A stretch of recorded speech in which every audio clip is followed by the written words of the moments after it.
Got the smoker going right now. I updated a few things on it. I got a new stove. I'm not using the one that I used last year.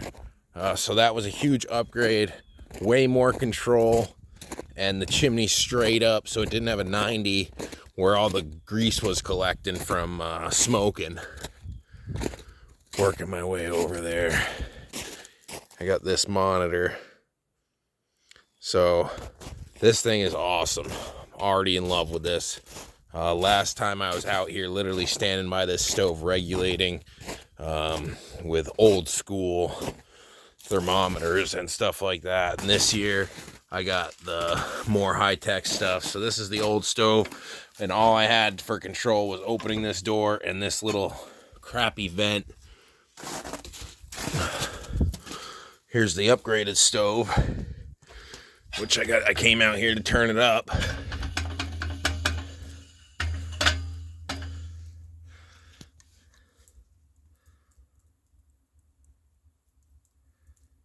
Okay, so see, I just turned it up. I've been working on this all day, so I finally actually dialed the stove in better. And I'm looking for like 200 kind of, or anything under 200. I'm finishing pork jerky right now, so that's what I'm working on. This thing has been killing it. I love it. The fact that the monitor is separate from the actual like control part of it was handy. I thought I was gonna have to use my phone, and the fact that I don't, I'm very excited about that. But you see how quick this will get out of control. Another reason why this monitor system's a must. Because if I didn't do that, I left the door open earlier, messing around, and it was well above 300 inside. I was worried I burnt the inside of the chimney, because that happened last year. But luckily this thing's made out of like 1/4 inch, so I think it absorbs some of that heat. But here's 202 already. Like I said, I'm shooting for under 200. Is hot enough for me. It's thin jerky, so I don't need to be at 225 or any higher than really 200. I think I pretty much got it settled now, so it's going to start dropping here eventually. The wind will also affect it, but it's going up a little bit still, slowly. You could see I did tinfoil the inside, but it's not fully sealed. I do have bacon going here too. Bacon's just out in the cold weather, doing its thing. You can see all the moisture it's lost. I hang it up. I don't like putting it in the bags. That doesn't make much sense to me. You're keeping all that stuff that it's losing. And you're marinating in it, as well as just salt content gets out of control there too. But here you go. Smoker's coming down. That's where I want to be. This bacon's going on about 3 days. Looking pretty damn good.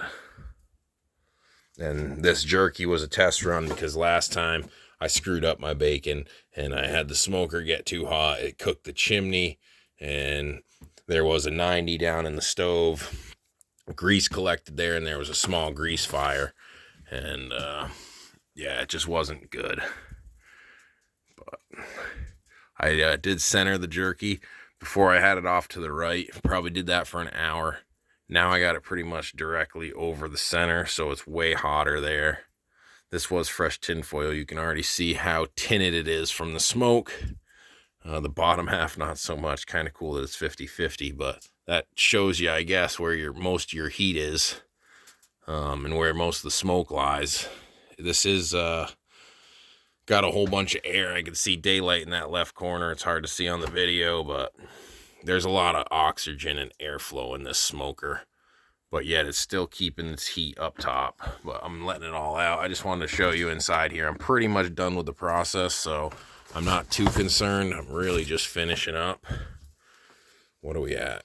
See, I dropped a ton, but another reason, and I got this one that I couldn't believe that this one's actually somewhat accurate, which is pretty cool. And it also shows me that even at the door, it's the same as this, because this is what I was using last year. And then I had one on the stove pipe itself, but just not efficient, not smart. So those were kind of my learning experiences. You can see at that one over there, it comes out on the side, where this one's just center, for heat control and everything else.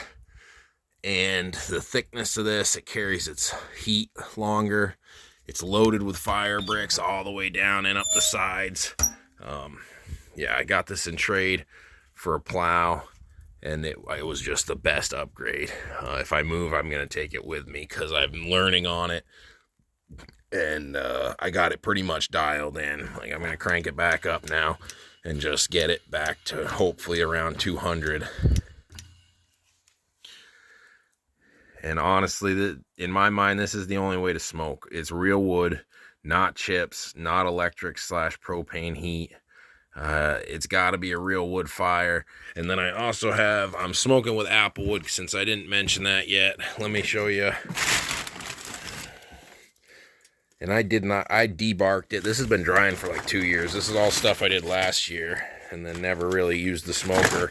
And then I also got this because people were raving about it by the sounds of the reviews. And it's a different kind of wood. So I wanted to know what it does as far as flavor and what I can build with just the smoke alone. And then I do have an old hickory down there somewhere too. There it is.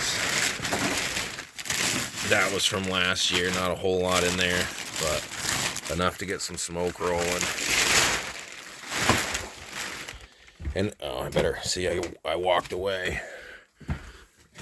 This is why this is nice, but it's not getting out of control because the fire's almost out. So that's kind of how I planned it. And I also should mention, when I started this, the fire was right at the front of the box. And then as the fire got bigger, I kind of folded the next fire over the first fire to push it back further. What this did was increased my temperature in the back or closer to the smoker. And what I can also do is just crack this door just the slightest, and then it'll start running away pretty quick. You could see there wasn't much in there. There's a few little chunks of log that got to get burnt down, but not a whole hell of a lot left. Like I said, that's how I planned it, because the bacon needs to go back in there before dark, so I got to let this thing cool down, which I might put snow around it or something, because it is so massive and it's so thick that it's going to hold heat for a long time. But if I spread those ashes out on the fire brick, I'm hoping, because it's so big, it'll also be pulling some of this cold air in. But it'll be interesting to see how that equals out and how long that takes to cool down. I'm just going to set it one more time, get it around to 200, and then probably go back inside. But like I said, this is all the liquid out of the bacon. That's going pretty smooth. It's been in the smoker. I only took it out today just so I could smoke this jerky before I even ran the bacon. You know, that's what I learned last year is I did bacon. I ruined the whole batch doing it all at once. So I might do just pieces this time, even though it wastes a lot more wood. But learning your smoker and having things in place, I should have had this last year, no doubt about it. I should have had probably a better stove that was straight up and down. And next time I'll probably put a grease catch, like one of these pans, way in the back of the stove, and I'll keep the fire way forward. And hopefully any bacon grease that drops down when I do the bacon will just go in the pan. And then I won't have to worry about it burning or smoking and messing up the flavors of all the good smoke over grease fire smoke or just greasy, dirty smoke. Yeah, those are pretty much maxed out. Like I said, the fire's dropping. I'll probably get it up to, I might get it around 170 for a hot minute, and then it's going to start dying down. So there's a good look at what's left.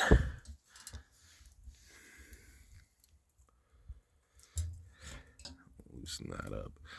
Let it just clean. That's another thing. The more oxygen you let it have, the more it'll burn down the fire clean, which I do like when it's just ash left. So that's the plan right now. It's going to be at 170 in no time. But, yeah, I got to clean up, but it's winter time. It's tough to work around. I'm not going to open this smoker again. I thought about it, but we're almost at that target point, and I don't want to ruin it. So that's about the end of this video. And maybe I'll get a quick one. You could kind of see the jerky in the smoker, but not really. But primo. And I can't wait for this. This bacon's going to be even better. So all exciting things. And I'm glad I got this dialed in and upgraded. Coming off those temps. But yeah, I'm going to keep working on it. But good smoker update. Lets you give you an idea how many ways you can build a smoker and how easy it is.